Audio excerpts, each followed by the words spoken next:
ఈ సమాజంలో ఉండేటువంటి ఈ బాధలకు మూలం అనుకోకుండా జరుగుతున్న సంఘటనల లేదు, ఈ బాధలకు ఈ కష్టాలకు కొద్దిమంది సంపదలకు మూలం ఏమైనా సూత్రాలు ఉన్నాయా? దీని వెనక చరిత్ర ఏమిటి? ఈరోజు ఈ పరిస్థితి ఉందంటే గతం ఏం జరిగింది, గతాన్ని పరిశీలించి వర్తమానాన్ని నిర్ధారించి భవిష్యత్తును గురించి చెప్పబడినటువంటి పుస్తకం అది. ఇన్ని విషయాలు చెప్పినారంటే చాలా పెద్ద గ్రంథం ఉంటుంది అనుకుంటాం జనరల్గా. చాలామంది మీలో కమ్యూనిస్ట్ ప్రణాళిక చూసే ఉంటాం, చదివి ఉంటాం. అతి చిన్న పుస్తకం. కార్ల్ మార్క్స్, ఎంగెల్స్ అనేటువంటి ఇద్దరిని ఆనాడు ఉండే కమ్యూనిస్టు ఇంటర్నేషనల్ కమ్యూనిస్ట్ పార్టీ నాయకులు మనం పనిచేయడానికి ఒక ప్రాతిపదిక ఉండాలి, ఒక బుక్, ఒక సిద్ధాంతం ఉండాలి. ఆ సిద్ధాంతాన్ని మీరు తయారు చేయమని చెప్పేసి వాళ్ళిద్దరికి అప్పచెప్పినారు. అప్పటికి మార్క్స్, ఎంగెల్స్ మనం ఇప్పుడు చర్చించుకున్నంత పెద్ద మిత్రులు కాదు.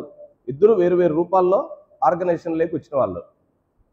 ఆ సందర్భంలో మార్క్స్ తనకు తోచింది, తనకు తెలిసింది, తాను పరిశోధించింది ఆయన ఒక పుస్తకం రాసినాడు. ఎంగెల్స్ మరింత క్లుప్తంగా చిన్నగా ఒక పుస్తకాన్ని తీసుకొచ్చినాడు. రెండు తీసి ఆ కమ్యూనిస్ట్ ఇంటర్నేషనల్ నాయకుల ముందు పెట్టినప్పుడు మార్క్స్ రాసింది చాలా పెద్దగా ఉంది, ఎంగెల్స్ రాసింది మరీ క్లుప్తంగా ఉంది. ఈ రెండింటిని చేర్చి ఓ వివరమైన కమ్యూనిస్ట్ ప్రణాళికను ప్రచురిస్తే బాగుంటుంది అనుకున్నారు. అందులో భాగమే ఫిబ్రవరి 21న ప్రచురించబడిన ఇప్పుడు మనం చదువుతున్న రోజువారీ మన జీవితాల్ని ప్రపంచవ్యాప్తంగా కార్మిక వర్గం యొక్క భవిష్యత్తును నిర్ణయించినటువంటి అతి చిన్న గ్రంథం, అత్యంత విలువైన గ్రంథం కమ్యూనిస్టు ప్రణాళిక. ఈ సందర్భంగా, ఈ ఫిబ్రవరి 21 సందర్భంగా మన రాష్ట్ర పార్టీ లెనిన్ రాసినటువంటి రాజ్యం విప్లవం అనేటువంటి ఈ పుస్తకాన్ని చదవమని, చర్చించమని, దీని గురించి మన సభ్యులకు, మన కార్మికుల్లో విస్తృతంగా ప్రచారం చేయాలని నిర్ణయించింది. లెనిన్ గురించి మనకు తెలుసు. మార్క్స్, ఎంగెల్స్ ఓ సిద్ధాంతాన్ని ప్రతిపాదించినారు. ఈ కష్టాలకు కారణం పెట్టుబడిదారీ వ్యవస్థ, ఈ కష్టాలకు పరిష్కారం ఈ వ్యవస్థ రద్దు కావడం. ఇది రద్దు కావాలంటే ఏం చేయాలి, ఎలా పనిచేయాలి, ఏ సూత్రాల మీద ఆధారపడి ఈ వ్యవస్థ రద్దవుతుంది అని వాళ్ళు చెప్పినారు సిద్ధాంతంగా. కానీ వాళ్ళు చెప్పిన, మార్క్స్, ఎంగెల్స్ చెప్పిన సిద్ధాంతాన్ని ఆచరణలో సరైందే అని రుజువు చేసి ఆచరణలో సాధించింది కామ్రేడ్ లెనిన్.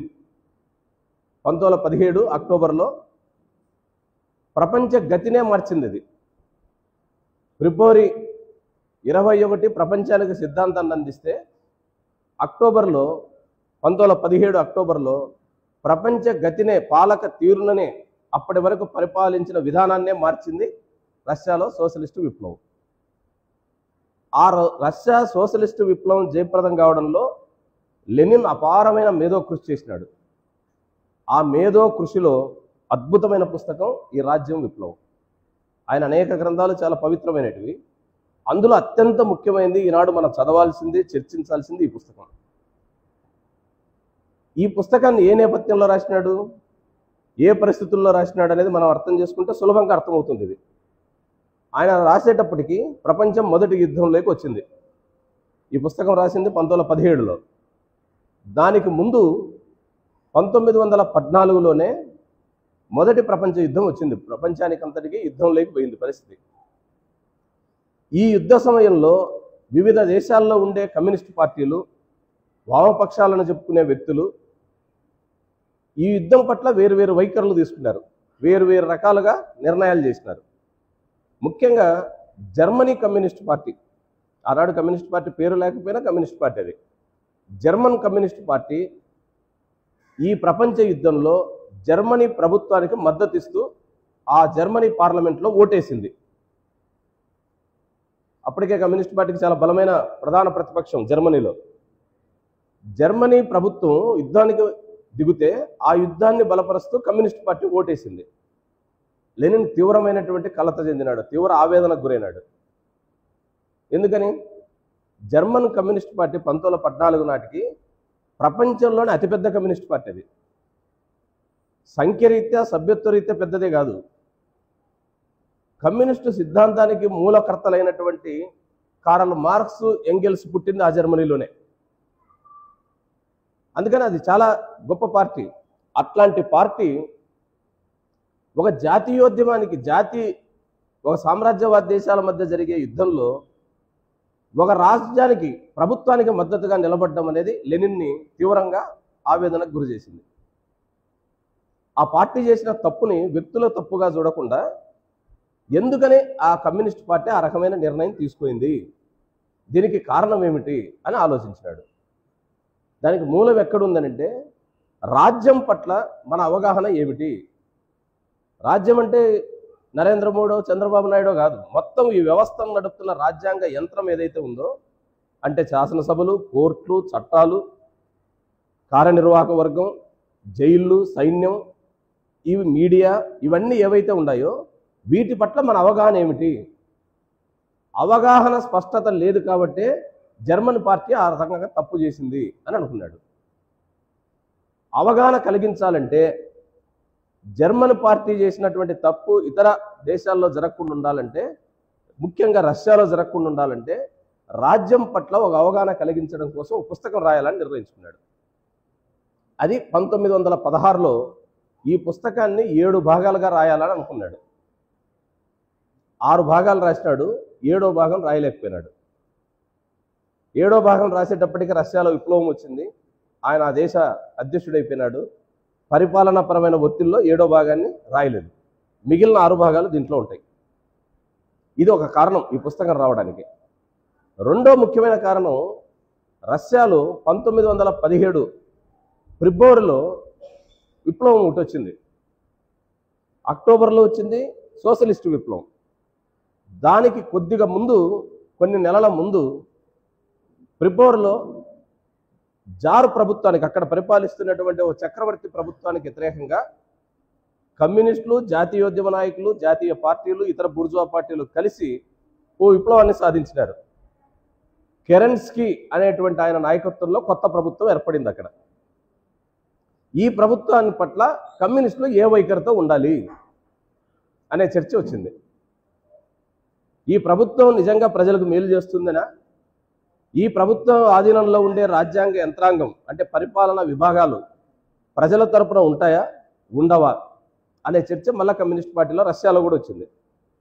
ఈ 2 కారణాలతో జర్మన్ కమ్యూనిస్ట్ పార్టీ సామ్రాజ్యవాద యుద్ధానికి మద్దతుగా ఓటేయడం, రష్యాలో ఫిబ్రవరిలో వచ్చినటువంటి విప్లవ ప్రభుత్వం ఏదైతే ఉందో ఆ ప్రభుత్వం పట్ల ఏ వైఖరితో ఉండాలి అనే ఈ 2 చర్చల ఆధారంగా ఈ పుస్తకం వెలువడింది. ఎక్కడ కూర్చొని రాసినాడు ఈయన? ప్రశాంతంగా మంచి ఏసీ భవనంలో కూర్చొని అనేక గ్రంథాలని పరిశోధించి ఏ రకమైన ఒత్తిళ్లకు గురి కాకుండా ప్రశాంతంగా రాసింది కాదు. ఈ పుస్తకం రాసేటప్పుడు గడ్డి కోసే ఒక కార్మికుడిగా ఒక పేద వ్యవసాయ కూలింట్లో రహస్యంగా బతుకుతూ రాసిన పుస్తకం ఇది. ఆయన్ని కనిపిస్తే కాల్చేయడానికి ప్రభుత్వం నిర్ణయం చేసింది. పార్టీ ఆయన్ని కాపాడుకోవాలని ఒక మారుమూల గ్రామంలో ఒక గడ్డి కోసే కూలి, పొలంలో గడ్డి కోసుకుంటూ పనిచేసే ఓ వ్యవసాయ కూలి ఇంట్లో రహస్యంగా పెట్టింది. ఆ యజమానికి తెలియదు ఈయన లెనిన్ అని, యజమాని భార్యకు కూడా తెలియదు. ఆ ఇంటి యజమాని కమ్యూనిస్ట్ పార్టీ సానుభూతి పరుడు, పార్టీ కోసం ఏమైనా త్యాగం చేయగలిగిన, తన రహస్యాల్ని ఏమాత్రం బయటికి చెప్పనటువంటి నిక్కచ్చైనటువంటి క్రమశిక్షణ కలిగిన వ్యక్తి. ఆయన ఇంట్లో రక్షణ ఉంటుంది అనుకుంది పార్టీ. ఆయన ఇంట్లో ఉన్నప్పుడు ఈ పుస్తకాన్ని రాసినాడు. అంటే ఒకవైపు చావుకు దగ్గరగా ఉంటూ భవిష్యత్తు రాజ్యాన్ని గురించి రాసినటువంటి గ్రంథం ఇది. అందుకనే దీనికి చాలా ప్రాధాన్యత ఉంది. ఏముంది ఈ పుస్తకంలో? 6 అంశాలు ఉన్నాయి.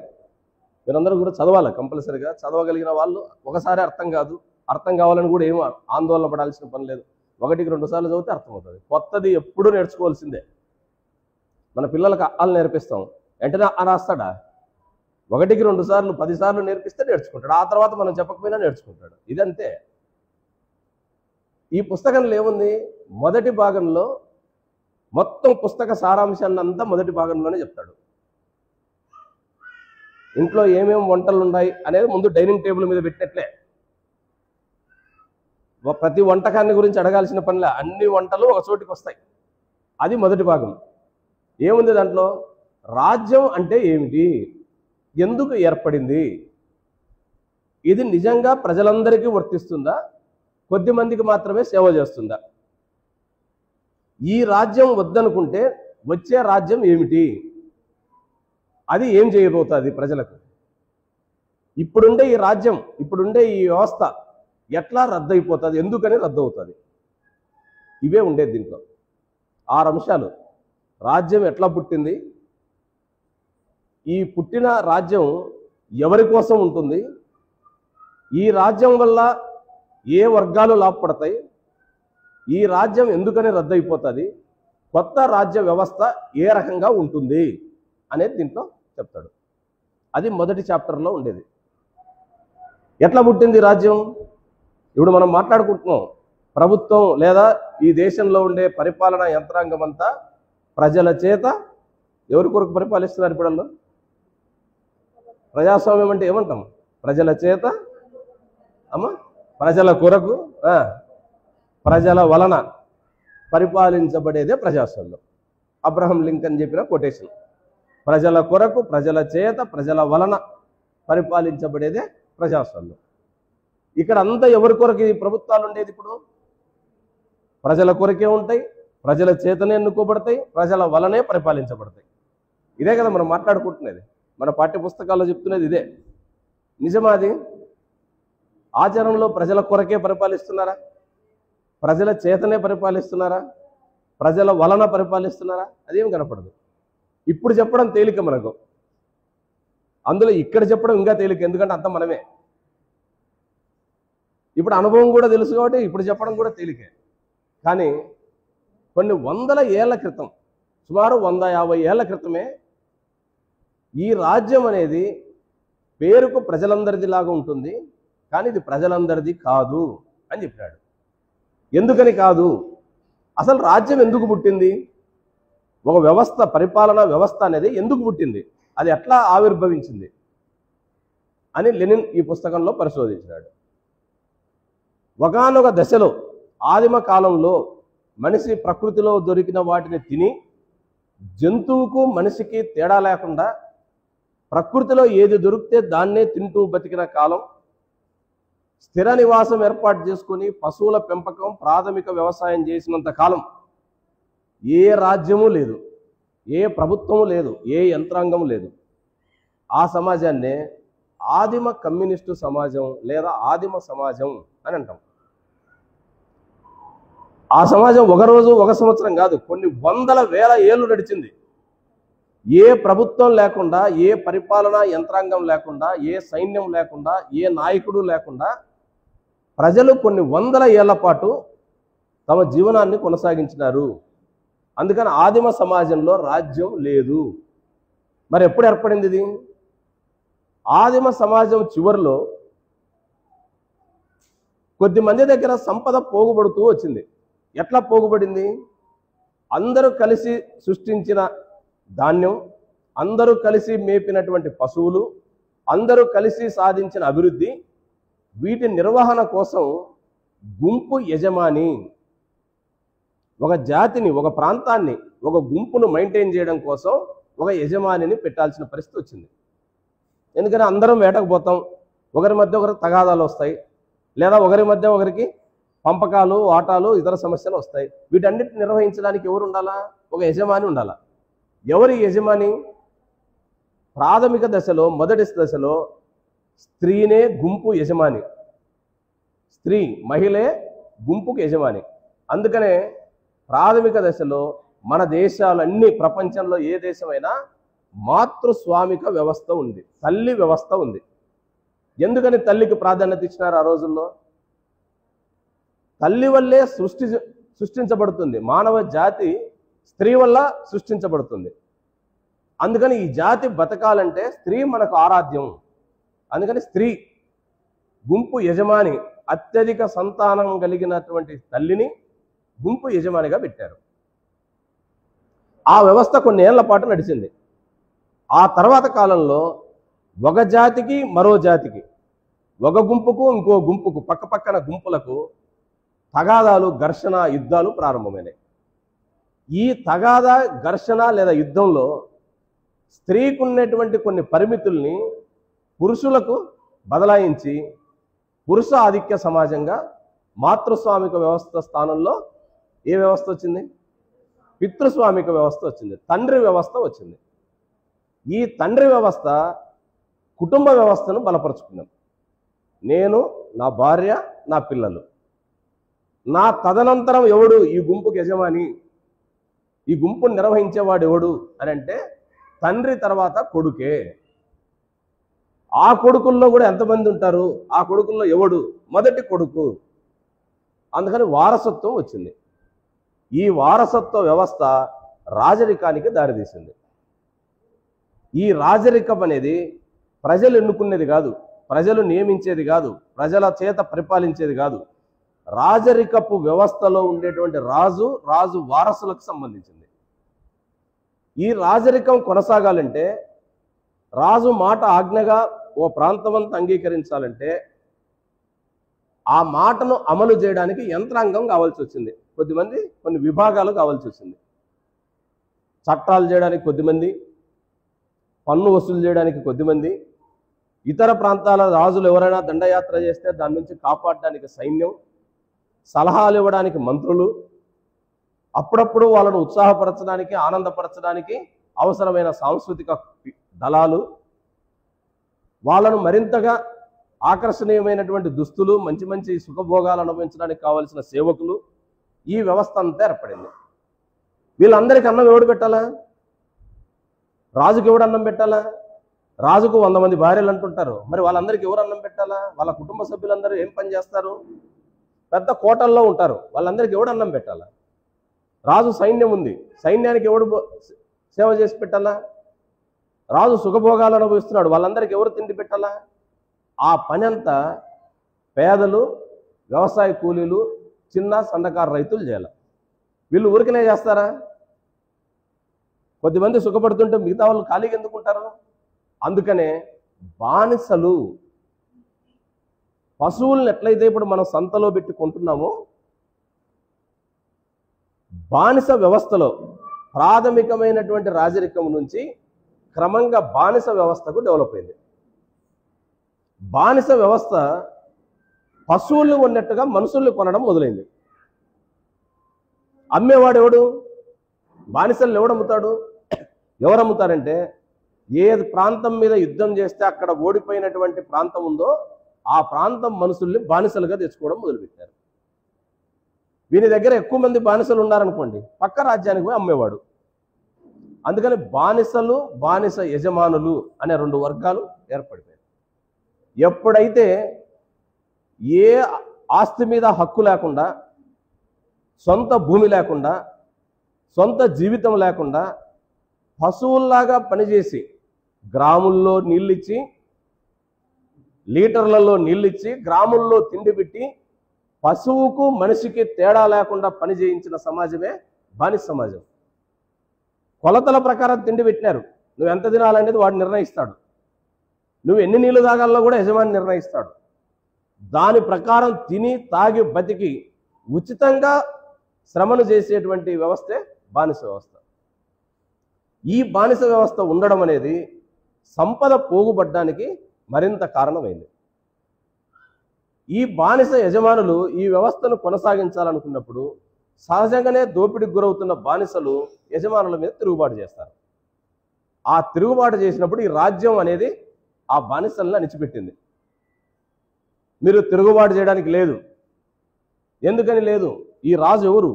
దేవుడు పంపించిన మనిషి, దైవాంశ సంభూతుడు. దేవుడే నేరుగా ఈయన్ని పరిపాలించడానికి ఇటు పంపించినాడు.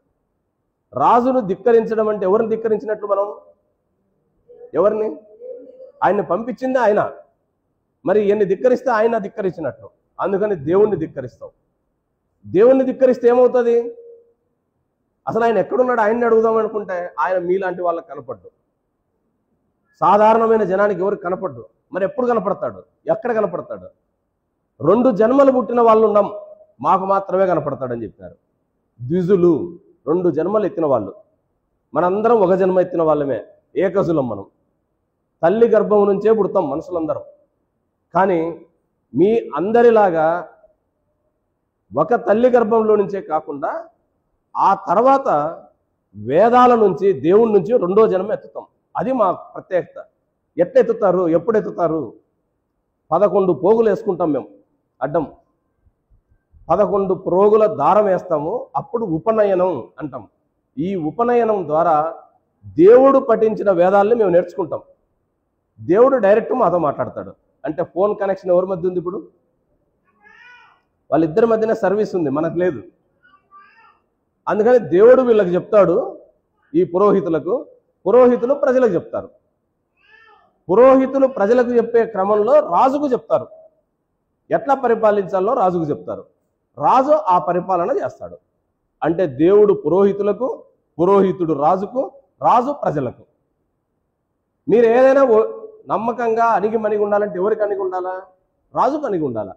రాజు ఎవరికి అణిగిమణిగి ఉండాలా? పురోహితుడికి అణిగిమణిగి ఉండాలా. పురోహితుడు ఎవరికి బాధ్యుడు? పైన ఉన్నటువంటి భగవంతునికి. అందుకని రాజ్యం అని అంటే దేవుడు సృష్టించింది అని చెప్పినారు. ఎంత దేవుడు సృష్టించినా లేదు, ఎన్ని పురాణాలు చెప్పినా, ఎంత మత ప్రవక్తలు చెప్పినా కడుపు అంటూ ఒకటి ఉంది. ఈ కడుపు నిండినప్పుడు ఒకసారి కొద్దిసార్లు నమ్మొచ్చు, కానీ ఆటోమేటిక్గా కడుపులో బాధ కలిగినప్పుడు కళ్ళ ముందు జరిగేటువంటి దోపిడిని ఎవడైనా ప్రశ్నిస్తాడు. బానిసలు కూడా చాలా కాలం నమ్మినారు ఈ పురాణాలని, కానీ వాళ్ళ జీవితం మెరుగు కానప్పుడు అదే బానిసలు యజమానులకు వ్యతిరేకంగా తిరుగుబడ్డారు. యజమాని పక్షాన దేవుని పురోహితులుగా ఉన్నామని చెప్పుకునే పురోహితుల్ని తిరగబడ్డారు. తమకు ఎవరైతే తమ జీవితాలకు ఆటంకంగా ఉన్నారో వాళ్ళందరి మీద తిరుగుబాటు చేసినారు. అప్పుడు ఈ పురోహితులు కానీ, ఆ పైనున్న భగవంతుడు కానీ, చెప్పిన పురాణ గ్రంథాలు కానీ అడ్డుకోలే, వీళ్ళను అడ్డుకోలేకపోయినాయి. అప్పుడు ఏం మార్గం వచ్చింది? నిజమే మీరు చెప్పేది, మీకు సొంత ఇల్లు లేదు, భార్య పిల్లలు లేరు, మిమ్మల్ని అమ్మేస్తున్నాం, మీకు తిండి సరిక్రమంగా పెట్టడంలా, ఇప్పటి వరకు జరిగింది జరిగిపోయింది, ఇప్పుడు మనందరం కూర్చొని ఒక కొత్త పద్ధతుల్లోకి వద్దాం, మీకు కొంత భూమి ఇస్తాం, మీరు పెళ్ళిళ్ళు చేసుకోవచ్చు, మీ కుటుంబాలు మీరు గడుపుకోవచ్చు, కానీ మీరందరూ ఎవరికి కట్టుబడి ఉండాలంటే ఈ భూములు ఇచ్చినటువంటి యజమానికి కట్టుబడండి. మీకంటూ సొంతంగా ఒక 5 ఎకరాలు 10 ఎకరాలు ఇస్తాం, ఆయనదో 1000 ఎకరాలు ఉంటుంది. ఆ 1000 ఎకరాల్లో ముందు పని చేసి ఆ తర్వాత మీ పని కూడా మీరు చేసుకోండి. ఒప్పుకుంటారా? ఒప్పుకోరా? బానిసలు ఒప్పుకుంటారా? ఈ మాటకు ఒప్పుకోరా? ఖచ్చితంగా ఒప్పుకుంటారు. అంతకుముందు ఆస్తే లేదు మనకి, అంతకుముందు కుటుంబమే లేదు, ఈ మాత్రం వచ్చినందుకు సంతోషపడినారు. అట్లా ఏర్పడిందే భూస్వామ్య వ్యవస్థ. భూస్వామ్య వ్యవస్థలో రాజు కింద పరిపాలన, ఆ తర్వాత ఆయన కింద అనేక మంది కవులు, రచయితలు, కళాకారులు, గొప్ప గొప్ప కట్టడాలు, పురోహితులు అనేక మంది ఏర్పడినారు. ఈ వ్యవస్థ మీద కూడా మళ్ళా పేద రైతులు, వ్యవసాయ కూలీలు అసంతృప్తి చెందినారు. ఈ క్రమంలోనే భూస్వామ్య వ్యవస్థ మీద అసంతృప్తి పొందే క్రమంలోనే చిన్న చిన్న వ్యాపారులు అభివృద్ధి అయినారు. ఒక గ్రామంలో పండినటువంటి పంటను లేదా ఒక కుటుంబాల్లో చేసినటువంటి వృత్తి మీద ఆధారపడి తయారు చేసిన సరుకుల్ని ఇతర ప్రాంతాల్లో అమ్ముకోవడానికి మధ్యవర్తిగా వ్యాపార వర్గం అనేది ఒకటి ఏర్పడింది. కుండలు తయారు చేసినా కుండలు చేస్తాడు, చెప్పులు తయారు చేసినా చెప్పులు చేసినాడు, బట్టలు నేసే అతను బట్టలు తయారు చేసినాడు. ఆ గ్రామానికి సరిపోయేంత వరకు వాళ్ళు మార్చుకొని తిన్నారు. నేను ధాన్యం ఇస్తాను, ఆయన నాకు చెప్పులు ఇస్తాడు, వస్తు మార్పిడి ఉంది. అంతకు మించి ఏర్పడితే, గ్రామానికి మించి బట్టలు తయారైనాయి, గ్రామానికి మించి ధాన్యం వచ్చింది, గ్రామానికి మించినటువంటి చెప్పులు వచ్చినాయి, ఎక్కడ అమ్ముకోవాలి? అప్పుడు సంతలు, మార్కెట్లు ఏర్పడినాయి. మార్కెట్ వరకు కూడా ఉత్పత్తిదారులే పోయి అమ్ముకున్నారు. కానీ మార్కెట్కు మించిన సంపద ఏర్పడితే, మార్కెట్కు మించిన సరుకులు వస్తే అమ్ముకోవడం ఎక్కడో తెలియదు. అనికి రవాణా లేదు, ఇప్పట్లాగా టెలికమ్యూనికేషన్ లేదు, సమాచార వ్యవస్థ లేదు, మరి ఎక్కడమ్మాలా? ఈ అమ్మే పనిని ఎవరు తయారు చేస్తే వాళ్ళ దగ్గర నుంచి కొని ఎవరికి అవసరమో అంత దూరం పోయి అమ్ముకోవడానికి ఒక వర్గం ఏర్పడింది. అదే వ్యాపార వర్గం. వాడు సరుకులు తయారు చేసే పని కాదు, తయారు చేసిన వాళ్ళ దగ్గర కొనడం, అవసరమైన వాళ్ళ దగ్గరికి పోయి అమ్మడం. అవసరమైనది ఎక్కడుంది? ఆ రోజుకు తెల్లు. అందుకనే దేశాల్ని కనిపెట్టడం ప్రారంభించినారు, అనేక దేశాల్ని పరిశోధించినారు. అట్లా కనిపెట్టే క్రమంలో 1494లో అమెరికాను, 1496లో భారతదేశాన్ని పోర్చుగీస్ అనేటువంటి ఒక చిన్న దేశానికి సంబంధించిన వాడు మన దేశంలోకి వచ్చి మన దేశంలో వాస్కోడి గామా అనేటువంటి పోర్చుగీసు నావికుడు నావలో ప్రయాణం చేసినటువంటి వ్యక్తి ఆ రాజు పోర్చుగీస్ రాజు పంపితే భారతదేశాన్ని కనుక్కోవడానికి ఇక్కడికి వచ్చి 1496లో కేరళలోని కాలికట్ అనేటువంటి ప్రాంతంలో మొట్టమొదటిసారి దిగినాడు. వాడు ఏమిటికి వచ్చినట్టు ఇక్కడికి? ఈ దేశంలో కొన శక్తి ఎంతమందికి ఉంది, ఏం కొంటారని కనుక్కోవడానికి వచ్చినాడు. 1496లో వచ్చిన వాడు 1601లో అంటే సుమారు 100 సంవత్సరాలు అంతే కదా. 1496 1601 అంటే సుమారు 100 సంవత్సరాల పైన. 100 సంవత్సరాల తర్వాత బ్రిటన్కు సంబంధించినటువంటి ఈస్ట్ ఇండియా కంపెనీ పశ్చిమ ప్రాంతం ఇండియాకు భారతదేశానికి పశ్చిమ ప్రాంతంలో ఉండే కంపెనీ పేరుతో రిజిస్టర్ చేసుకొని కొద్దిమంది కలిసి వ్యాపారస్తులంతా కలిసి కంపెనీ పేరుతో భారతదేశంలోకి వచ్చినారు 1601లో. 1601 నుంచి 1857 వరకు మన దేశాన్ని అడుక్కున్నారు వాళ్ళు. మేము వ్యాపారం చేస్తాం, పలానా చోట బట్టలు అమ్ముకుంటాం, పలానా చోట సిగరెట్లు అమ్ముతాం, పలానా చోట మందు అమ్ముకుంటాం, టీ పొడి అమ్ముకుంటాం, కాఫీ పొడి అమ్ముకుంటాం, చెప్పులు అమ్ముకుంటామని అడుక్కున్నారు. మన దేశంలో ఉండే పాలకులు 1857 వరకు అనేక ఆటంకాలు పెట్టారు వాళ్ళకి. వాళ్ళు అమ్మితే మాకేం లాభం అనుకున్నారు. ముందు పాలకుల్ని మేనేజ్ చేసినారు. ఆ తర్వాత 1857లో మొట్టమొదటిసారి రాజ కుటుంబాల్లో ఉండే తగాదాలను ఉపయోగించుకొని రాజ్యంలోకి వచ్చినారు. ప్లాసీ అనేటువంటి చోట బెంగాల్లో ఒక రాజు నవాబుగా పరిపాలిస్తున్నటువంటి నవాబు కుటుంబంలో నవాబుకు నవాబు బామర్దికి ఉండే తగాదాను ఉపయోగించుకొని ఇద్దరిని ప్లాసీ అనే నది దగ్గరికి రమ్మని రెచ్చగొట్టి అక్కడ యుద్ధం చేపించినారు. ఆ యుద్ధంలో అంతకు ముందు ఎప్పుడైనా యుద్ధం జరిగితే ఓడిపోయిన రాజును చంపేసేవాళ్ళు. ఎవడు ఓడిపోతాడు చచ్చిపోతాడు. కానీ ఆ యుద్ధంలో మొదటిసారి బ్రిటిష్ వాళ్ళు ఓడిపోయిన నవాబును పట్టుకొని జైల్లో పెట్టించినారు. గెలిచిన వాని పక్షాన్ని నిలబడి వానికి పరిపాలనకు అందించినారు.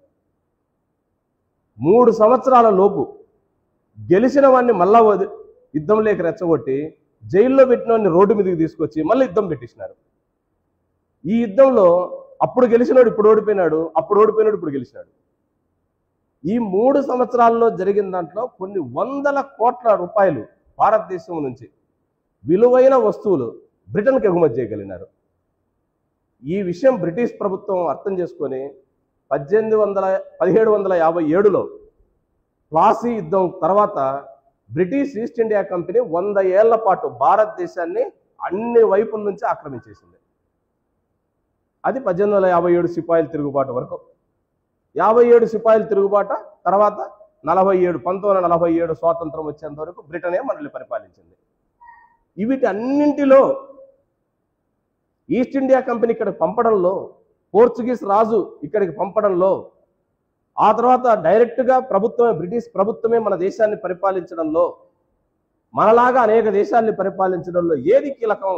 అది లెనిన్ ఈ పుస్తకంలో చెప్పేది. ఏది కీలకం? ఎందుకని వచ్చినారు ఇంత దూరం వాళ్ళంతా? ఎందుకు వచ్చినారు వాళ్ళంతా? 8,500 కిలోమీటర్ల అవతల ఉన్నాడు బ్రిటన్ వాడు. అంత దూరం నుంచి ఇంత దూరం వచ్చినాడు. ఎందుకు వచ్చినాడు? వ్యాపారం కోసం వచ్చినాడు. కరెక్ట్. వ్యాపారంలో ఏముంది? వ్యాపారంలో ఏముంటే వస్తాడు అమ్మా? వ్యాపారంలో లాభం ఉంటే వస్తాడు. ఈ లాభం అనేది నడిపిందండి. లాభం ఎట్లా వస్తుంది? పెట్టుబడి పెడుతున్నాడు, పెట్టుబడి మీద అదనంగా లాభం వస్తుంది. ఈ పెట్టుబడి అనేదే మొత్తం వ్యవస్థను భూస్వామ్య వ్యవస్థ నుంచి పెట్టుబడిదారి వ్యవస్థ వైపు మళ్లించింది. అంతకు ముందుండే భూస్వామ్య రాజరికం రద్దయిపోయి డైరెక్ట్గా పెట్టుబడిదారులే పరిపాలనలోకి వచ్చినారు. ఇప్పుడు పెట్టుబడిదారులు గతంలాగా రాజులాగా పరిపాలిస్తామంటే కుదరదు. కాలం మారింది. అందుకనే పార్లమెంటరీ ప్రజాస్వామ్యాన్ని వాళ్ళు స్థాపించినారు. మీ అందరికీ సమానంగా ఓటు. ఫ్రెంచ్ విప్లవం అదే కదా. స్వేచ్ఛ, సమానత్వం, సోదరత్వం, మనందరం ఒకటే.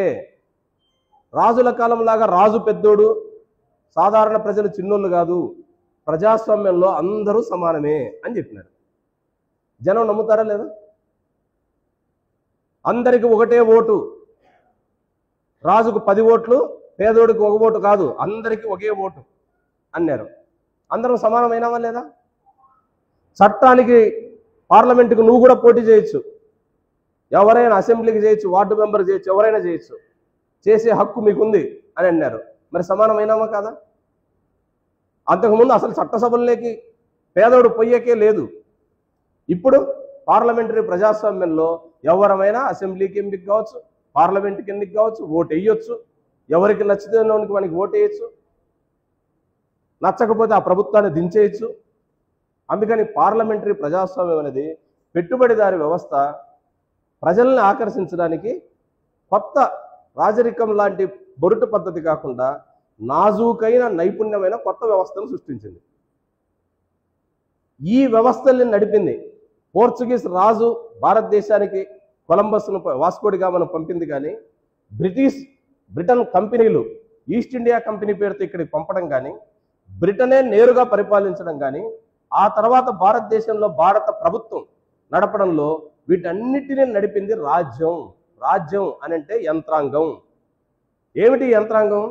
చట్టసభలు, కార్యనిర్వాహక ఉద్యోగులు, అదేవిధంగా కోర్టులు, జైళ్ళు, హాస్పిటళ్ళు, వైద్య కేంద్రాలు, ప్రభుత్వం నిర్వహించే రవాణా, కమ్యూనికేషన్ సదుపాయాలు, ఇవన్నీ కలిపితే రాజ్యాంగ యంత్రం అని అంటాం.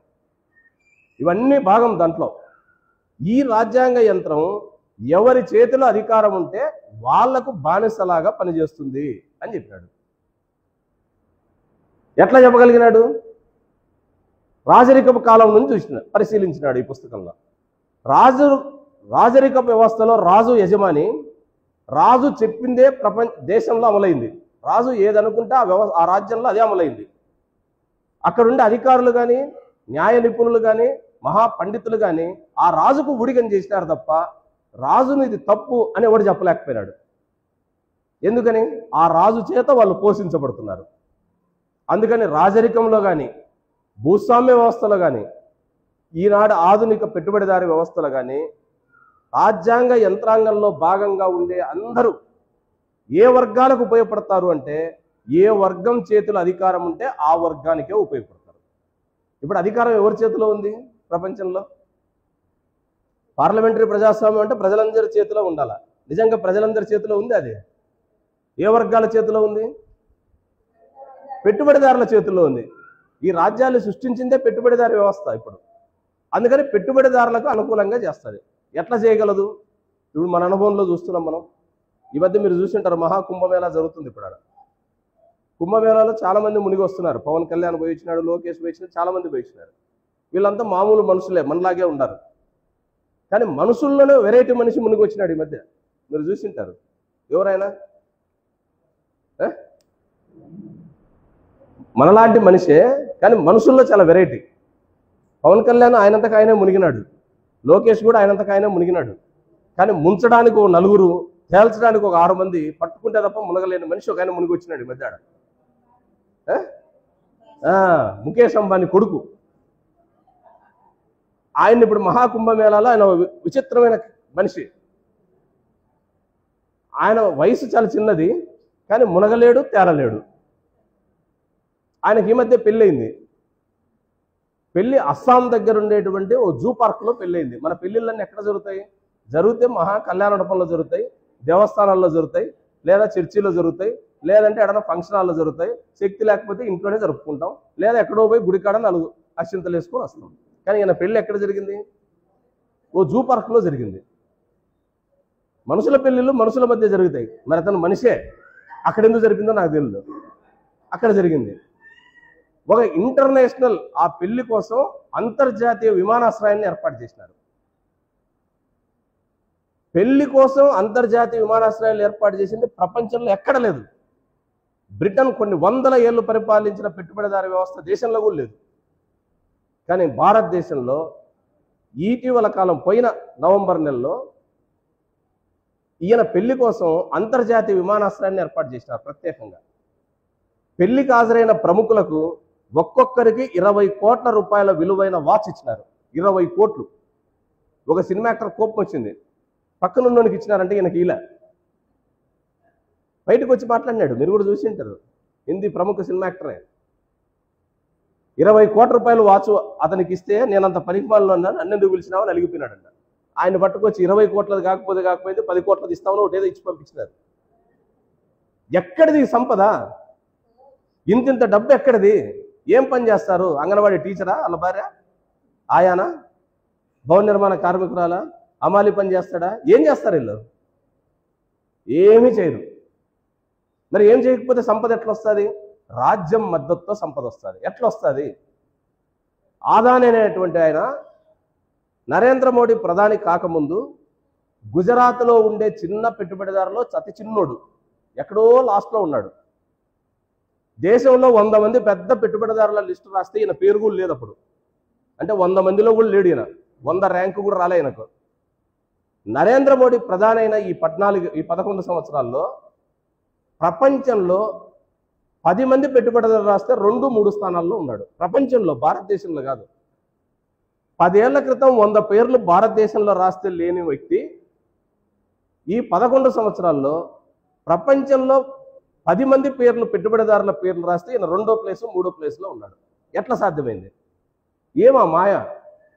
ఆ మంత్రం ఏంది? కారణం రాజ్యం అనేది, ప్రభుత్వ యంత్రాంగం అనేది పెట్టుబడిదారి వర్గానికి ఊడిగం చేయబట్టి వీళ్ళు సంపన్నులు అవుతారు. ఇదే లెనిన్ చెప్పింది. రాజ్యం అనేది ప్రజలందరిదని నమ్మిస్తుంది, కానీ తన వర్గానికి అన్నిటినీ దోచిపెడుతుంది. మరి మిగిలిన ప్రజలు ఊరుకుంటారా? ఊరుకుంటారు. రాజరిక వ్యవస్థలో కానీ, భూస్వామ్య వ్యవస్థలో కానీ, అంతిమంగా బానిసలు కానీ, వ్యవసాయ కూలీలు కానీ తిరుగుబాటు చేసి ఆ వ్యవస్థల్ని మార్చుకున్నారు. ఈ వ్యవస్థలో కూడా, పెట్టుబడిదారి వ్యవస్థలో కూడా దోపిడికి గురై వేతనాలు పొందలేక, నిరుద్యోగం పెరిగిపోయి, చదువులు లేక వివక్ష గురైపోయినటువంటి వాళ్ళు తిరుగుబాటు చేస్తారు. ఆ తిరుగుబాటు జరగకుండా ఉండాలంటే రాజ్యం అణిచివేత చర్యలు చేపట్టాల. మనం చూస్తున్నాం ఇప్పుడు ఏ కార్యక్రమం చేసి రోడ్డు మీదకి పోతే అందరికంటే ముందు ఎవరు వస్తారు? అంగన్వాడీలకు కనీస వేతనం ఇవ్వండి, గౌరవ వేతనం వద్దు అని మనలు పోయినారనుకోండి, ఎవరు వస్తారు? సిడిపి వస్తుందా? ప్రాజెక్ట్ డైరెక్టర్ వస్తుందా? ఎవరు వస్తారు అక్కడికి? అందరికంటే ముందు పోలీస్ ఆయన ఉంటాడు. ఇంకా మీరు పోకముందే ఫోన్లు చేస్తాడు, ఎంతమంది వస్తారమ్మా, ఎవరెవరు వస్తారు, ఎట్లా వస్తారు? ఏదో పెద్ద పాకిస్తాన్ నుంచి ఉగ్రవాదులు వచ్చినట్లు మనం అన్నీ కనుక్కుంటారు. అందరికంటే ముందు వాళ్ళే నిలబడతారు. తెలివైన పోలీస్ అయితే మీరు అల్లరి చేయొద్దండి, వీటికే నేను అధికారిని పిలిపించి మీకు రిప్రజెంటేషన్ ఇప్పిస్తా అంటాడు. అప్పుడు ఆయన ఉత్తముడు. అధికారి తీసుకొని నేను పైకి పంపుతా అంటది, అయిపోయింది మన పని. లేదు కొంచెం కఠినంగా గవర్నమెంట్ అణిచిపెట్టాలనుకునేది అనుకోండి, ఇంకా మనం ఇల్లు దాటక ముందే ఇంటికాడికి పోలీస్ ఆయన గెస్ట్గా వస్తాడు. ఇప్పుడు చూస్తున్నాం కదా హౌస్ అరెస్ట్లు. ఇంట్లో ఉండే భర్త, పిల్లలు, అత్త, మామ ఎవరన్నా ఉంటే రేపటి నుంచి పో, నువ్వు వీరవనిత ఝాన్సీ లక్ష్మీబాయి తిలకమని దిద్ది పంపిస్తారా? రేపటి నుంచి నీ సంగమోద్యమో దీంట్లో కూర్చుంటావా లేదంటారా? ఏమంటారు? పోలీసుడు ఇంటికి అట్టుకొస్తే ఏమ్మా, అంగన్వాడీలు ఉన్నారు కదమ్మా, ఝాన్సీ లక్ష్మీబాయి లాగా ఎవరన్నా మనకు తిలకని దిద్ది పంపించినారా? మనకు ఎవరు తిక్కరు. ఇంటికి పోలీసు వచ్చిన తర్వాత పక్కింటి వాళ్ళంతా ఏమనుకుంటారు? ఏమో ఆ ఇంటికి పోలీసులు వచ్చినారు అంటారు. ఏమిటికి వచ్చినారో కాదు, ఏమో అంటారు. ఈ అవమానం కంటే ఆ మీటింగ్కి పోకపోతేనే మంచిది అనుకుని సగం మంది దిగిపోతారు. ఇది ఏ రకమైన అణిచివేత? మానసికమైన అణిచివేత. ప్రెజరైజ్ చేయడం. ఏం పని ఉంది ఇంట్లోకి పోలీస్కి? రాజ్యంలో అదో భాగం. మానసికమైనటువంటి ఒత్తిళ్లకు గురి చేయడం. రెండోది శారీరకమైన ఒత్తిడి. మనం రోడ్డు మీదకి వచ్చినామనుకోండి, అసభ్యంగా మాట్లాడడం, అసభ్యంగా ప్రవర్తించడం, ఇష్టానుసారం వ్యవహరించడం, తిండి తిప్పలు లేకుండా దూరంగా తీసుకుని వదిలేయడం, ఈ బాధలన్నీ తట్టుకోలేక అక్కడ సగం మంది జారిపోతుంది. ఆ మిగిలిన వాళ్ళు కొద్దిమంది ఉంటే తప్పుడు కేసులు పెట్టవచ్చు. ఒక్క సంఘంలోనే కాదు, ప్రభుత్వ యంత్రాంగంలో సైన్యం, పోలీసు ఈ పని కోసమే ఉంటాయి. ఒక్క పెట్టుబడిదారుని లోపల పెట్టినారా? ఈ దేశంలో 14,86,000 కోట్ల రూపాయలు, 14,86,000 కోట్ల రూపాయలు ఈ 10 సంవత్సరాల్లో పెట్టుబడిదారులు, 111 మంది పెట్టుబడిదారులు బ్యాంకుల్లో అప్పు తీసుకొని కట్టలేదు. 14,86,000 కోట్ల రూపాయలు 111 మంది పెట్టుబడిదారులు బ్యాంకులో అప్పులు తీసుకొని కట్ల. ఏం చేయాలి వీళ్ళను? ఏం చేయాలి లెక్క ప్రకారం? అందరికంటే ముందు పట్టుకొచ్చి రోడ్లో బట్టలు ఊడదీసి బజార్ అంతా తిప్పి జైల్లో పెట్టాల. ఏం చేసినారు? వీళ్ళ అప్పులన్నింటినీ రద్దు చేసింది నరేంద్ర మోడీ ప్రభుత్వం. ఈ 14,86,000 కోట్లను రద్దు చేసేసింది. ఎవరి ప్రభుత్వం అనాలి ఇప్పుడు ఇది? అంగన్వాడీలో ఆశా వర్కర్లో లేదా అసంఘటిత రంగ కార్మికులు మా జీతం కొంచెం పెంచపా, 100 రూపాయలు 200, ఆ జగన్మోహన్ రెడ్డిని లాస్ట్కి అదే కదా, 1000 పెంచపా నువ్వు అన్నాం. సమస్య లేదు, నేను పెంచనంటే పెంచను అన్నాడు. ఇప్పుడు ఆదాని కరెంటు బిల్లులు మనం చూస్తున్నాం. కరెంటు బిల్లులు ఆయన కదా పెంచిపోయింది. అదే బిల్లులే కదా ఇప్పుడు చంద్రబాబు నాయుడు మళ్ళీ పెంచుతుండేది. ప్రజలకు పెంచమని జీతాలు పెంచరు, కానీ యజమానులకు కావాల్సిన సేవలు మాత్రం చేస్తారు. అందుకని ఈ రాజ్యం అనేది పాలక వర్గాలకు, పరిపాలించే వర్గం చేతిలో ఆయుధం. అది అణిచిపెట్టే సాధనం, దోచిపెట్టే సాధనం.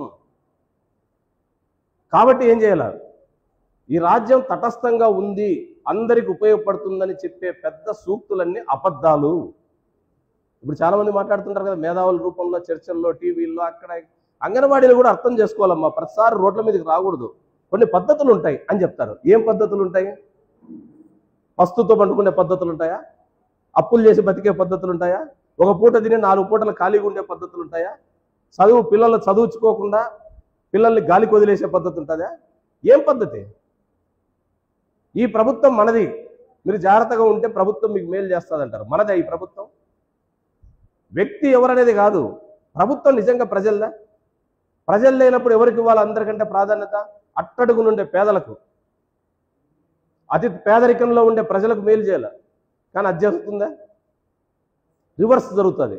అందుకనే రాజ్యం అనేది అల్టిమేట్గా ఎవరి చేతుల అధికారం ఉంటే వాళ్ళకు ఊడిగం చేస్తుంది. తటస్థం, మధ్యవర్తిగా ఉంటుంది, అందరి కోసం ఉంటుంది అనేది పచ్చి అబద్ధం. అట్లా చెప్తున్నాడంటే 2 రకాల వాళ్ళు ఉంటారు. ఒక రకం అమాయకుడన్నా ఇండాల, వాడికి ఏమీ తెలకన్నా చెప్పిండాలా, లేదా రెండో రకం వాడు తెలిసి మోసం చేసేవాడన్నా ఇండాల. తెలియని వాళ్ళు లేరు ఇప్పుడు ఈ చెప్పే పెద్ద మనుషులు. అత్యధిక మంది తెలిసి కార్మికుల్ని, ప్రజల్ని మోసం చేసేవాళ్ళు వీళ్ళు. అందుకనే దీంట్లో లెనిన్ అంటాడు, 2 వర్గాలు ఈ సమాజంలో. ఒకరు దోపిడీ చేసేవాళ్ళు, అత్యధిక మంది దోపిడీకి గురయ్యేవాళ్ళు. నువ్వు ఎటువైపు ఉంటావో తెలుసుకో. దోపిడీ చేసే పక్షమా, దోపిడీకి గురయ్యే పక్షమా? దోపిడీకి గురయ్యే పక్షమైతే ఈ రాజ్యం మీద, ఈ ప్రభుత్వ యంత్రాంగం మీద తప్పనిసరిగా నువ్వు పోరాడాల్సిందే, ఇంకో మార్గం లేదు నీకు. లేదు దోపిడీ చేసే పక్షమా, కార్మికుల మీద, ప్రజల మీద నువ్వు అణిచివేత చర్యలు చేపట్టాల్సిందే, ఇంకో మార్గం నీకు లేదు. మధ్యలో మార్గం ఉంది అని చెప్పడం శుద్ధ తప్పు. అది ఆచరణ సాధ్యం కాదు, అశాస్త్రం అని చెప్పినాడు. మరి ఇది ఎప్పుడు రద్దు అవుతుంది? ఇట్లాంటి రాజ్యం, ఇంత పీడించుకు తినే రాజ్యం ఎప్పుడు రద్దు అవుతుంది? ఎప్పుడు రద్దు అవుతుందంటే 2 వర్గాలు ఉన్నాయి కనుక ఈ వర్గాల మధ్య జరిగే వర్గ పోరాటమే ఈ రాజ్యం పతనం కావడానికి కారణమవుతుంది. ఎప్పుడు జరుగుతుంది ఈ పతనం? ఎప్పుడు ఈ వర్గ పోరాటాలు ఉధృతంగా సాగుతాయి? దీనికి పునాది ఏమిటి అని అంటే, ఎంగెల్స్ చెప్పినటువంటి భాగాన్ని 4వ చాప్టర్లో దీంట్లో చెప్తాడు. ఎంగెల్స్ అంటే మార్క్స్తో పాటుగా మార్క్సిజాన్ని సృష్టించినటువంటి గొప్ప మేధావి. మార్క్సే చెప్పుకుంటాడు, ఎంగెల్స్ అనే మిత్రుడే లేకపోతే, ఎంగెల్స్ అనే నా మిత్రుడే లేకపోతే మార్క్సిజం అనేది ఉండేది కాదు అని చెప్పుకున్నాడు. అంత గొప్ప మిత్రుడు ఆయనకు. కేవలం ఫ్రెండే కాదు, బుర్రలో సగం భాగం నాకు ఎంగెల్స్ అని చెప్పినాడు మార్క్స్. నా బుర్రలో సగ భాగం ఎంగెల్స్దే అని చెప్పుకున్నాడు. అంత గొప్ప ఎంగెల్స్ 4వ భాగం ఈ చాప్టర్లో, ఈ బుక్లో 4వ చాప్టర్లో ఈ రాజ్యం ఏ రకమైనటువంటి పరిస్థితుల్లో నశించిపోతుంది అని చెప్పిన విషయాలన్నీ రాసినాడు. ఆయన చెప్పింది ఏమిటంటే, ఇప్పుడుండే ఈ వ్యవస్థ వర్గ పోరాటాల ద్వారా రద్దవుతుంది. ఈ వర్గ పోరాటాలకు పునాది ఆర్థిక పరిస్థితులే అని చెప్పినాడు. ఆర్థిక పరిణామాలే మారుస్తాయి ఈ ప్రపంచాన్ని. ఎందుకని ఆర్థిక పరిస్థితులు మారుతాయి? ఈ దేశంలో 1% ఉండి, ఒకే 1% ఉండేటువంటి అత్యంత సంపన్నుల దగ్గర 42% దేశ సంపద ఉంది. ఈరోజు 2022-23 లెక్కల ప్రకారం 1% ఉండేటువంటి సంపన్నుల దగ్గర దేశం మొత్తం ఉండాల్సిన సంపదలో 42% సంపద వాళ్ళ దగ్గర ఉంది. అంటే 100కి 42 రూపాయలు ఒక్కని దగ్గర ఉన్నాయి. 99 మంది దగ్గర 100కి 54 రూపాయలు మాత్రమే ఉన్నాయి. మరి వాళ్ళు సుఖపడుతుంటారా? 99% మంది దగ్గర 54 రూపాయలు ఉంటే వాడు ఏం బతుకుతాడు? దీంట్లోనే మధ్యతరగతి, ఉన్నత మధ్యతరగతి, దిగువ మధ్యతరగతి, పేదలు, నిరుపేదలు ఇంతమంది పంచుకోవాలి ఈ 56 రూపాయల 44 రూపాయలు. 100కి 44 రూపాయలని 1% ఉన్న పెట్టుబడిదారులు పంచుకొని తింటున్నారు. మరి అసంతృప్తులు వస్తాయి రావా? పేదరికం ఉంటుందా ఉండదా? దరిద్రం ఉంటుందా ఉండదా? ఖచ్చితంగా ఉంటుంది. ఒకరు స్వర్గాన్ని అనుభవిస్తుంటారు, 1% ఉండేటువంటి వాళ్ళు సంపద మీద 44% పెత్తనం ఉండి స్వర్గాన్ని భూమి మీద అనుభవిస్తున్నారు. అదే ప్రజలు 56% ఉండాల్సిన 99% ఉండాల్సిన ప్రజలు అత్యంత దరిద్రాన్ని, పేదరికాన్ని ఇటువైపు అనుభవిస్తున్నారు. ఇదే వర్గ పోరాటానికి కారణమవుతుంది అని చెప్పాడు. కమ్యూనిస్టులు కోరితే వర్గ పోరాటం రాదు. చాలా మందికి ఏమంటే బయట ప్రచారం విని ఏదో వర్గ పోరాటాలు, వర్గ ఉద్యమాలంటే కమ్యూనిస్టులు సృష్టించేటివి. మనం సృష్టించేది కాదు. ఈ సమాజం అనేటువంటి తల్లి గర్భంలోనే కొత్త శిశువు పుట్టడానికి కావలసిన భూమిక గర్భంలో ఉంది. కారణం ఈ వర్గ వ్యవస్థలో ఆర్థిక అసమానతలే దానికి కారణం. ఈ ఆర్థిక అసమానతలు అనివార్యంగా, తప్పనిసరిగా కొత్త సమాజాన్ని సృష్టించక తప్పదు. ఆ కొత్త సమాజం అనేది వర్గ పోరాటాల ద్వారా సాధ్యమవుతుంది. ఆ వర్గ పోరాటాలు అనేది ఆర్థిక పరిస్థితులే నిర్ణయిస్తాయి. ఈరోజు మనం చూస్తున్నాం, దేశంలో నిరుద్యోగం పెరిగిపోయింది. ఎంత పెరిగిపోయింది? 1924 నాడు, అంటే 100 ఏళ్ల క్రితం ప్రజల నిరుద్యోగ స్థాయి ఎంత రేట్లో ఉందో 2024లో ఆ స్థాయికి చేరినాం మనం. 100 ఏళ్ల తర్వాత ఏం సాధించినట్ల? 1924లో ఎంత జనాభాకి ఎంత నిరుద్యోగం ఉందో ఈ రోజు మన జనాభాతో లెక్కేస్తే అంత నిరుద్యోగం ఉంది. 1925లో 100కి 70% ఉండేటువంటి పేద మధ్యతరగతి ప్రజలు ఏ ఆహారాన్ని తినగలిగిన శక్తి ఉందో 2025 నాటికి దానికంటే తక్కువ ఆహారాన్ని తినే శక్తికి దిగజారిపోయినారు దేశంలో. మరి దేశం అభివృద్ధి అయినట్లా, ఎనిక్కిపోయినట్లా? ఎనిక్కిపోతున్నా ముందుకు వస్తున్నావా? 100 ఏళ్ల క్రితం మన తాతలు ఏమి తిన్నారో 2025 నాటి అదే తినలేకపోతున్నాం మనము అని అంటే మనం ఆరోగ్యంగా ఉన్నట్లా, అనారోగ్యానికి గురవుతున్నట్లా? చిన్న జలుబు చేస్తే 100 రూపాయలు ఖర్చు పెట్టాలా. బిడ్డను జన్మించే తల్లి ఆసుపత్రికి పోతే తప్ప జన్మ ఇవ్వలేని పరిస్థితి, రక్తహీనత. చిన్న చిన్న జబ్బులకే మంచం పడితే తప్ప బతకలేనటువంటి స్థితి ఎందుకు వచ్చింది? తిండి లేకపోవడం. నేను నిర్మలా సీతారామన్ చెప్పింది కదా పార్లమెంట్లో, బడ్జెట్ ప్రవేశపెడుతూ మన గురజాడ అప్పారావు గారు సూక్తి చెప్పింది. ఏమని? దేశం అంటే మట్టి కాదోయ్, దేశం అంటే మనసులో అయినింది. తర్వాత చెప్పిండాల్సింది రెండో మాట, తిండి కలిగితే కండ కలదోయ్, కండ గలవాడే మనిషోయ్ అని చెప్పిందంటే తిండి ఎందుకు లేదో మనం అడిగిండే వాళ్ళం. అంగన్వాడీ సెంటర్ ఎందుకు ఉండేది? అంగన్వాడీ సెంటర్లో మన అంగన్వాడీ కార్మికులు ఏం పని చేసేది? తిండి లేనటువంటి వాళ్లకు పౌష్టిక ఆహారాన్ని అందించడం. ఆ పిల్లలకు తిండి ఎందుకు లేదు? ఆ తల్లికి తిండి ఎందుకు లేదు? దానికి మళ్ళీ అంగన్వాడీ సెంటర్ ఒకటి పెట్టి వాళ్ళకు ఎందుకు తిండి పెట్టాలా? వాళ్ళ ఇంట్లో వాళ్ళు తినొచ్చు కదా. వాళ్ళకు పిండి ఎందుకు పెట్టాలా? వాళ్ళ కోడిగుడ్డు ఎందుకు పెట్టాలా? ఏం పని మీకు? అంగన్వాడీ సెంటర్కి ఎందుకు ఈ పని? ఎవరింట్లో వాళ్ళు తింటాం కదా, మధ్యలో వీళ్ళు ఎందుకున్నారు అంటే ఇది ఎవరికి వాళ్ళు తినలేని స్థితి ఉంది కాబట్టే కనీసం మభ్య పెట్టడానికి సెంటర్లను ఏర్పాటు చేసి ఇదో మీకు అందరి ఆరోగ్యం కోసం మా అంగన్వాడీలో వచ్చి మీకు తిండి పెడతారు అని చెప్తున్నారు. తిండి పెట్టే అంగన్వాడీ టీచర్కి మాత్రం వేతనం ఇవ్వరు. ఆమె చెప్తుంది మీరు బాగుండండి అక్క, మాకు మాత్రం జీతాలు లేవని వీళ్ళు అంటారు. మీరు కోడిగుడ్లు తినండి, మాకు మాత్రం ఏ జీతాలు పెంచడంలే అని వీళ్ళు బాధపడుతుంటారు.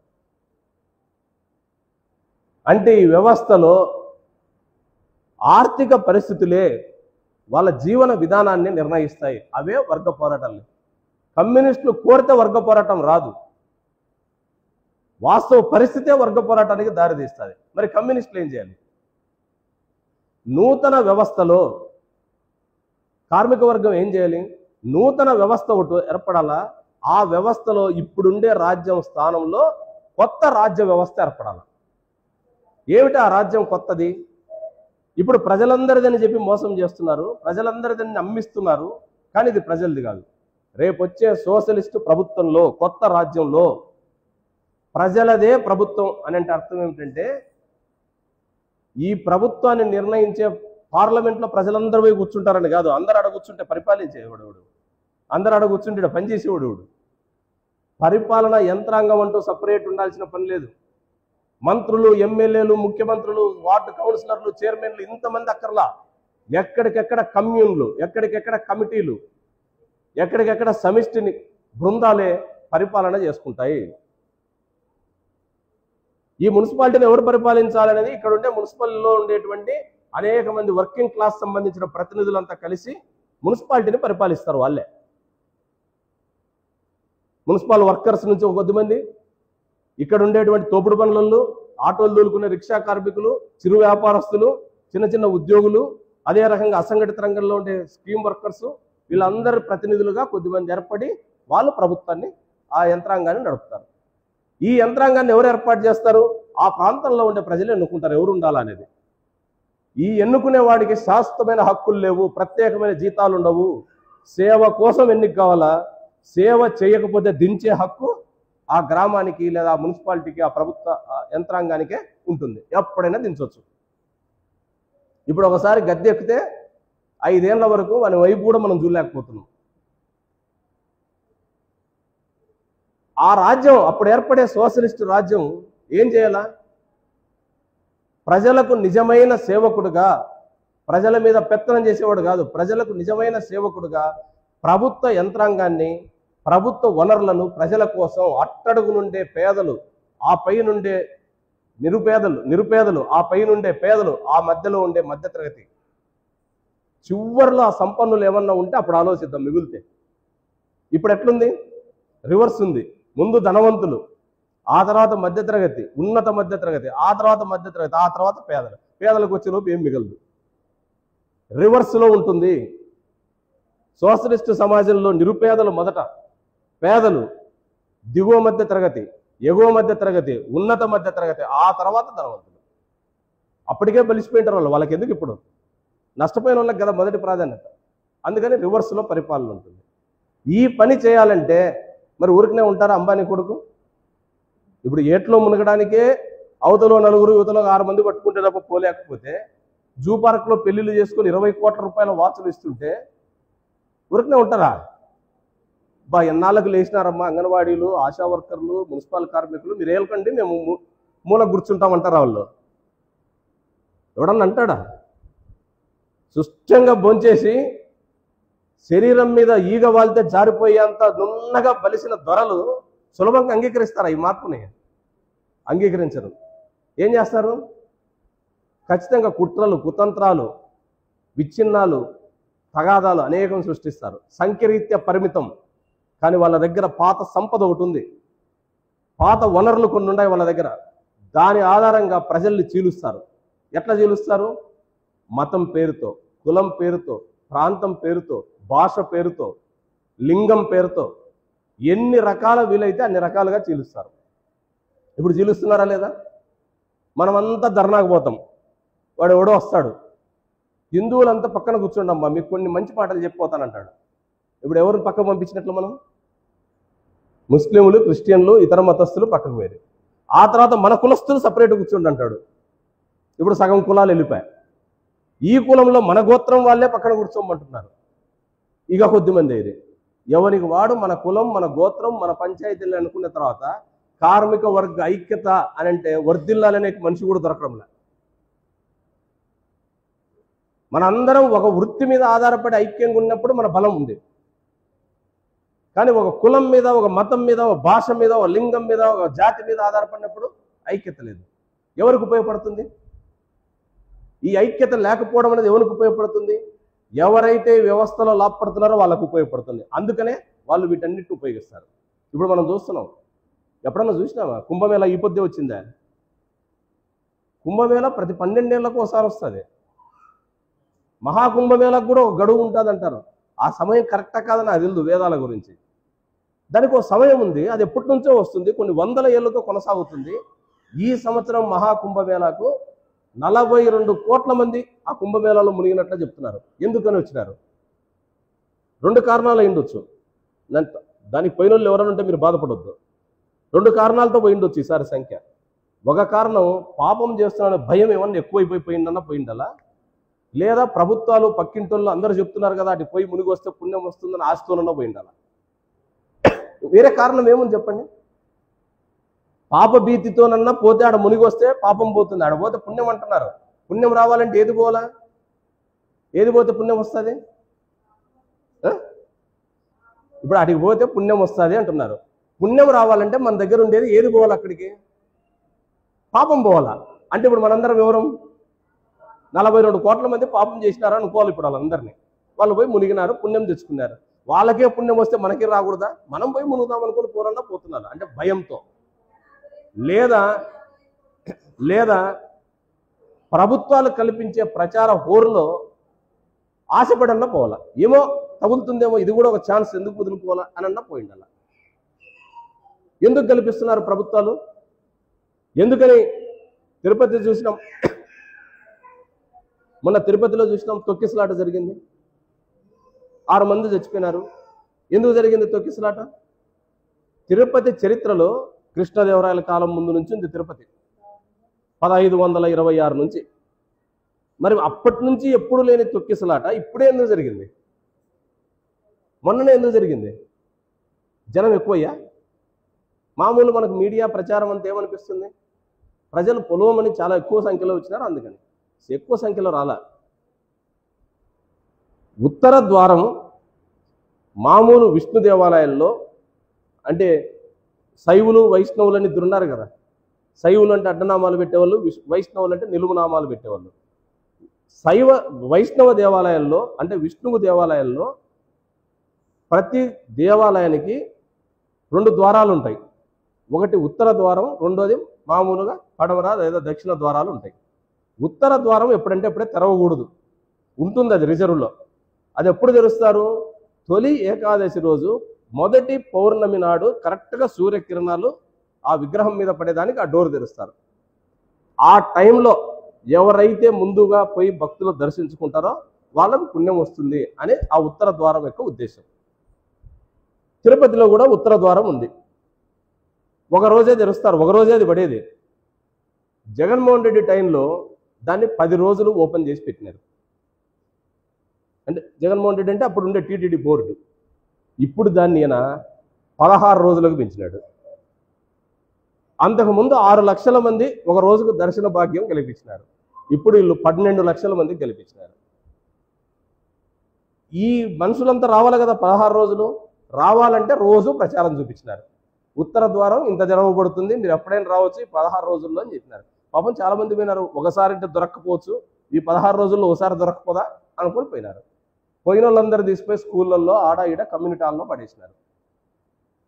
పోయిన వాళ్ళు ఊరుకుంటారు కదా, గోవింద గోవింద అని అడుస్తారు. మనమైతే జై జై అంటాం, లేదా వర్దిల్లాలి డౌన్ డౌన్ అంటాం. వాళ్ళు గోవిందల్లో వాళ్ళు అడిచినారు. ఎవరికో ఇరిటేషన్ వచ్చింది ఆ పోలీస్ అధికారికి. ఎంతసేపు అడుస్తారు, ఇని డోర్ తెరిచి పడేసినాడు, పోనీ ఎడన చదువుకోండి అని తొక్కున్నారు, చచ్చిపోయినారు. ఎవరిది తప్పు అంటున్నా? నీ ఆచారం ప్రకారం ఒక రోజు తెరవాల్సిన ఉత్తర ద్వారాన్ని ఎందుకని 16 రోజులు పెంచినారు? రోజుకు 6 లక్షలకు మించి కెపాసిటీ లేని దాన్ని 10 లక్షలకు 12 లక్షలకు ఎందుకు పెంచినారు? వ్యాపారం కదా? వ్యాపారం కదా ఇది చేసింది? పాపం ఏదన్నా వస్తే ఎవరికి రావాలి? ఇప్పుడు ఈ పాపం చేసింది వాళ్ళే కదా. అందుకనే ఈరోజు మతాన్ని ఒక ఆయుధంగా వాడి మత విశ్వాసాల్ని వ్యాపారంగా మార్చి ప్రజల్ని చీల్చడానికి వాడుకుంటారు. మతం ఒకటే కాదు, కులం, జాతి, అనేక రకాల విద్వేషాలు. వీటన్నిటిని తట్టుకోవాలంటే, వీటన్నిటిని తట్టుకొని వర్గ పోరాటాలు చేయాలంటే కార్మిక వర్గం ఏం చేయాలి అనేది లెనిన్ చివరి భాగంలో చెప్పాడు. ఏమిటది అంటే, కార్మికుల్లో అనేక గందరగోళాలను సృష్టించే ప్రబుద్ధులు, అతి తెలివివంతులు, మేధావులు అనే వాళ్ళు చాలామంది తయారవుతారు. ప్రజల మధ్య అనేక రకాల భ్రమల్ని, గందరగోళాన్ని సృష్టిస్తారు.